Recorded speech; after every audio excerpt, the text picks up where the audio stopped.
Okay, here we go again, I guess. I so I recall had just met the poor trucker and got him on his way back home in Las Vegas and gave up on the train, got a 1 day suntan, I was headed for Salt Lake City, and I got as far as Pocatello, Idaho. Now, Pocatello, Idaho, there's a park on the hillside right beside the tracks. So I get a ride down there. I told them I was headed for the yard, and they ended up putting me there. And there's some hippie types in the park, and they invited me over, and we cruised around and talked about life in general, and then came back to the park, and they were wanting me to hang out. I had a place to stay, food to eat, etc. But I was headed north. So I find me a boxcar and jump in and go to sleep, that night. And in the morning, I'm riding along in this boxcar. It's a nice woody. Uh, and I'm seeing like Idaho plates. And I'm thinking, all right, I'm definitely headed north. And all of a sudden, I'm seeing license plates saying Oregon. And I'm starting to wonder, where the hell I am. I know I'm headed north still, but there's a couple of good stories connected with this. I ended up, the train stops for a lunch or a cruise. I think it was lunch. So I jump off. I see a sign that says, Welcome to Baker, Oregon. Now, this is like July, and Baker, Oregon's in the high desert on the east side of east side of Oregon. So I get out and walk up into town, which wasn't very far, and got a free map from the gas station back when they were free maps. And a couple of doors down was a restaurant. So I went in there, ordered a cup of coffee, and whipped out my map and found out where the hell I was. And realized out of Pocatello, instead of going up Idaho towards Montana, I was going up Idaho towards the west. I ended up in Baker, Oregon. That's not a good place to be. That's in the middle of nowhere, really. There's no towns close by or nothing. So I decided I better get my ass back on this train. Of course, I'm feeling pretty fit and fiddled back then. So as I get to the tracks, I'm looking way down the tracks, knowing my boxcar's there, and I was thinking, I had to just jump this thing on the fly. So I just kind of hung around this. It's a 4-lane crossing, so there was some blacktop there, and I'm just kind of hanging around, and the bells start clinging that stops the cars, and here comes this train, and I mean every single chug was picking up speed, and like in short order, I'm starting to back off into the gravel, knowing I'm going to need a really big run to be able to keep up and catch this train. So here comes my boxcar, and I timed it just right. The boxcar was just slowly pulling away from me, running fast as I could with my pack and stuff. So I got this harebrained idea that, if I could reach out and grab that boxcar, I'd be able to take a couple of big hop skips and pull myself right into that train. Wrong. As soon as I grabbed hold of that floor of that boxcar, my feet come right up off the ground, and now I'm flying with my feet. I'm horizontal. And in that split second, I realized, if I don't let go of this train, I'm going to swoop down underneath and get chopped in half. So I pull myself in and shove myself and let go. And that sails me through the air, and I landed straight up and down on my head. But luckily, I had my sleeping bag was on top of my homemade backpack, which put it right up there at head level, and I had a hat on. So the only thing that really got hurt was my pride. And I was sure glad nobody got to see that, but so I've never grabbed a train going faster than I can go. Anyway, so there went my ride. Shit. Now I'm in Baker, Oregon. I'm trotting out of town thinking I'm going to have to hitchhike into Pendleton to get back on the train. And now this is how the miracles in my life were just always there. So as I'm walking out of town, I'm thinking, man, here it is, July. And I sure wish I had like a pair of tennis shoes or something I could get out of these mountain boots because they're hot. And I'm going to be sad that I had cut my only pair of pants into shorts because if I was going to, I decided that being I'm in Oregon, I may as well go on into Portland and see Joe and Marge, which was a part of my loop for quite a while. I'll get to that. But I'm thinking, man, if I got to go down the Columbia Gorge at night, it gets cold there, no matter what time of year it is. All the wind, the water.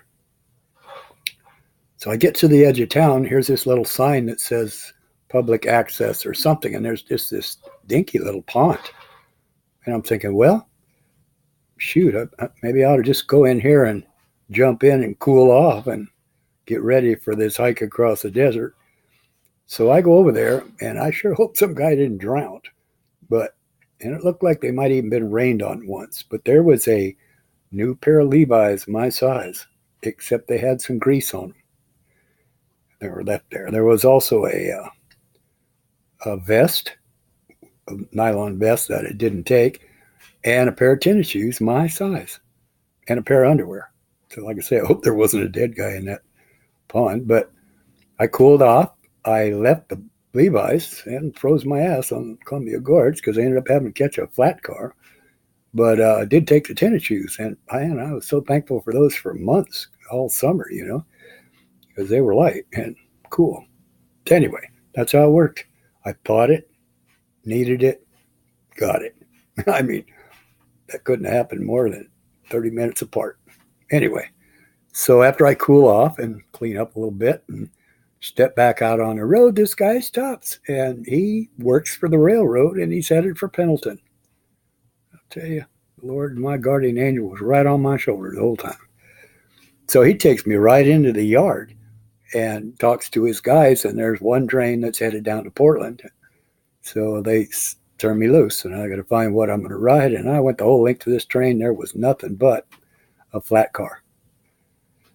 I thought, well, shit. So I just got on the middle of this flat car. This was back when they weren't so worried about hobos. And I froze my ass going into the Columbia Gorge. I remember at one point I was down inside my down sleeping bag on this flat car trying to stay warm.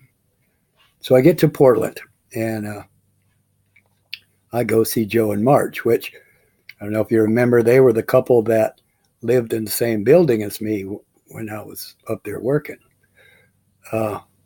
They had moved, and Joe, this guy had been arrested.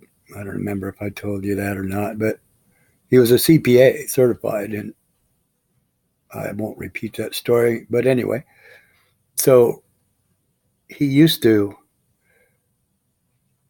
play chess with the son of a Russian chess champion.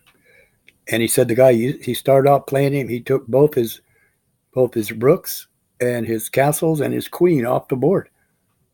And he said, shit, it was always my turn. I mean, the guy had everything figured out what I was going to do before I did it, and he always beat me. But as time went on, pretty soon he asked if he couldn't have his rooks back, and pretty soon he wanted his castle. And finally, the guy wanted to have his queen. He said, after that, I never won a game. As soon as he got his queen, he was all over me. And so we had this tradition, Joe and I, and he was saying, I'll tell you what, you can stay here till I beat you 13 times in a row. So that was, my God, I don't remember if we even slept, but we played a lot of chess. And he might have me by 7 games or something, and I'd luck out and win a game. Well, that meant we had to start over. So I'd end up spending, a week there or something. And it's too bad I never made it back because I had a little food stash underneath his stairs going into the basement. My extra bags of rice and that kind of stuff. And sometimes I'd swap it out. I was there several circles. But anyway, I tell him I'm headed north. And so I take off again. And I'm trying to remember. I should stop and read, but I know I get into Montana. And I mean, Montana's just not real keen on people that aren't working. You know, I did a hell of a lot of walking.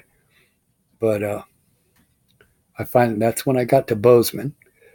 And as I recall, I had 2 pop bottles to my name. And I traded them in for a dime and used it to call my landlady, my old landlady, from when Margaret and I had the cabin. And she said, "Shoot, Gary, I've already rented it to a college kid, but come on out. I'll feed you and we'll try and figure something out." So, hitchhiked out there up the Bozeman Pass, and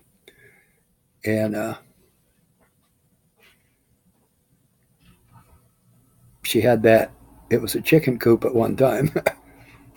You had to walk around the chicken coop to get to the outhouse when I had the cabin, but it had been cleaned up sorta and floored, and there was a few things in there hers. That was her storage shed. So I said, "I'll tell you what, if you will, I'll take that storage shed and convert it into a little one-room cabin if you'll give me a year's rent." And she said, "Okay, that's fine with her." So this little thing had a really slanted roof. Anyway, I went back into town looking for some work to get some money in my pocket. And I got hired by another plumber, and we were doing finishing fittings in a it wasn't a condo, it was an apartment building. And so I had a little bit of money, and while I'm in town, there's this Bozeman Vo-Tech school. So I walk in and went and talked to a counselor, which he's about my age, and he's saying, "Gary, if you got a GI Bill, you can come here and I'll pay you to go to school." And I'm thinking Vo-Tech, like maybe I was going to learn a trade or something, but it turned out to be eventually. It turned out to be like adult education. In fact, that's a little later on. That's what became. I just wasn't meant to be there. But once I realized they're passing out textbooks, and you're going to go through these textbooks, and it was business, math, and English. By the way, I had a good-looking English teacher, and of course she's a little younger than I am now. I mean, I'm a little older now. I'm in my 20s. These were young teachers. And I got an A in English, the only time in my life. But I was probably trying to impress her. I don't remember. And business math, I did learn some shortcuts that have come in really handy. And I learned how to budget. And I learned how a little bit. I learned double entry bookkeeping and some things. But I'm thinking, shit, I could learn all this out of a book. I don't need to be going to school to learn that. So I found out if I had a job, I'd get work credits and I wouldn't have to go sit in on a lot of this crap. So I thought, that's what I'm going to do. So I opened, the hell was it called? Gary's Appliance Repair. And I was in the back of a furniture store off of Main Street. I didn't really have an entrance on Main Street, but you come down the alley, and my sign was in their window. I had a good-looking sign made. Wish I'd have kept it. Anyway, now the one thing I got to tell you about this that kind of stood out, this is where I met the devil in person.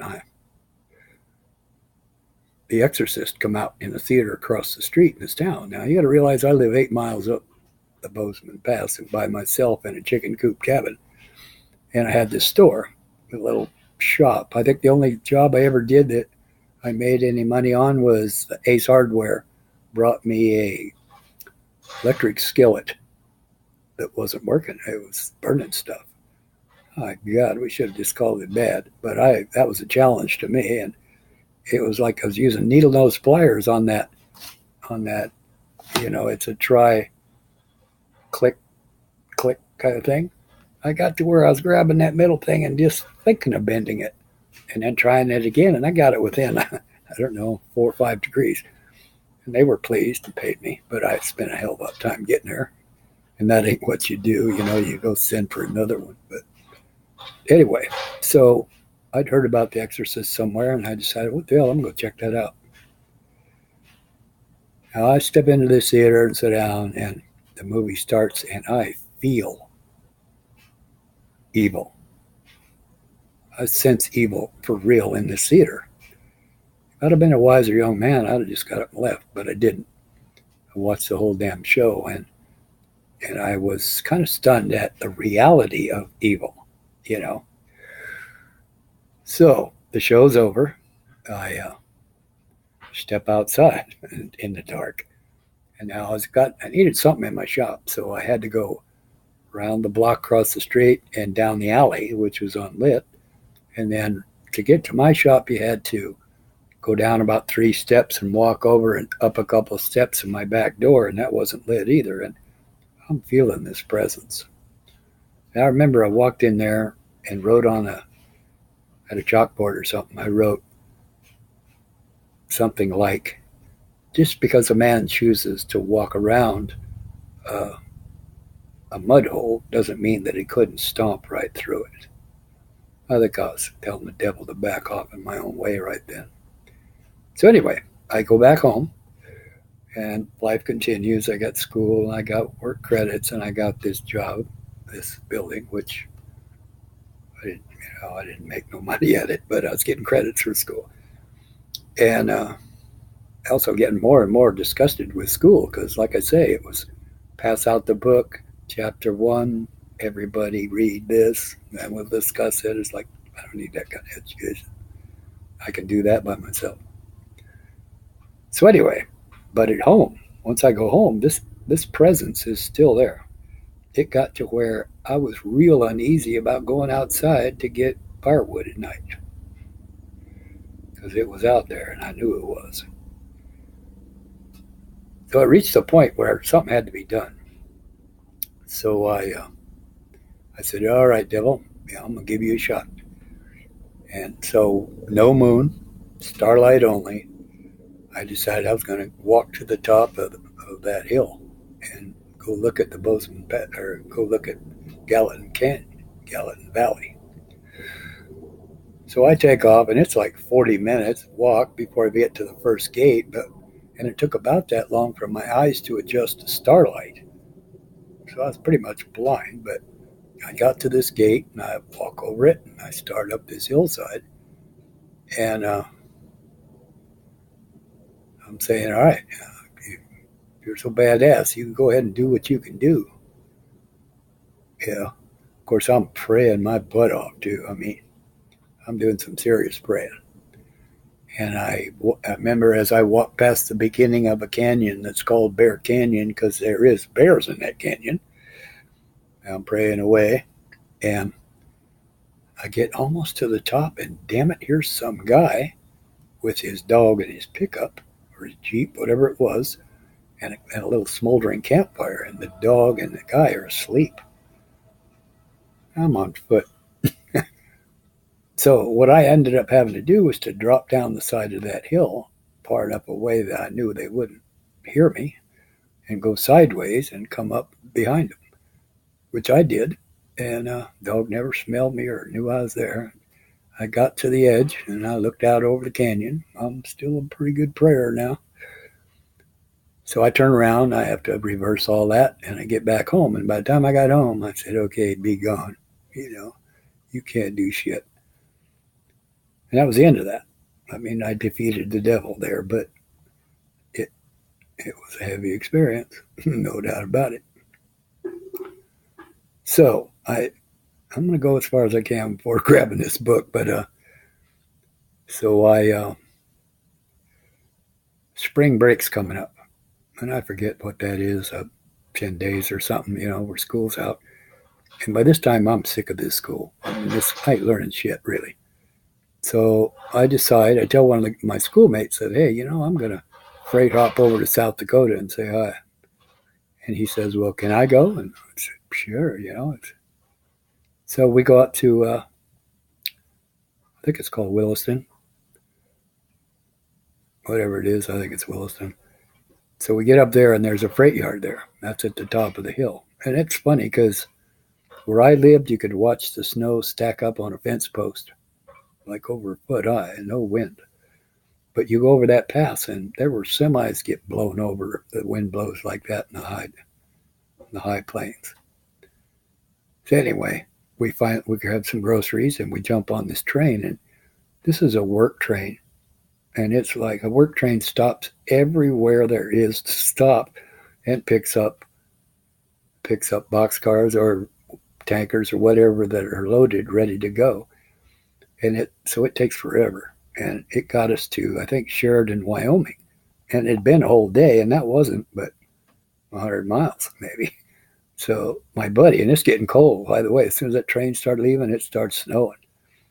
So my buddy wants to get out and hitchhike back home. He says, this ain't going to work for me. I said, all right, catch you later. So I kept going, and that's probably the closest I come to freezing to death. Because I don't know what the temperature was, but the train stopped, and I remember I had, it was a metal floored boxcar, and then I didn't have a good mattress with me. I remember I had my boots underneath my ankles, and my clothes underneath my hips, and my coat on my shoulders and head, and that's how I was trying to sleep. So I get out, walk into town, and there was the conductor and the engineer eating. So I sat down and ate and asked if I was on that train. They said, yeah. And to be honest with you, I know I ended up in Alliance, Nebraska, where I exited the train and then started hitchhiking towards Martin. And if I remember right, that was the time some old man stopped in this car that was chock full of shit. And he took some of that shit and tied it to the roof of his car and stuck my pack into his back window, and he went to White Clay, which is just south of uh, Pine Ridge. And that's actually where all the beer gets sold to the Indians, is White Clay. And he had a house out there. And man, he had like cases and cases of commodities that the Indians had brought to him to trade for money, usually. So anyway, he takes me back to the road. And if I remember right, I went on into Pine Ridge because then it's a straight shot across 18 to Martin. But I'm going to go ahead and stop there. So that's the end of this one. This would be chapter 14.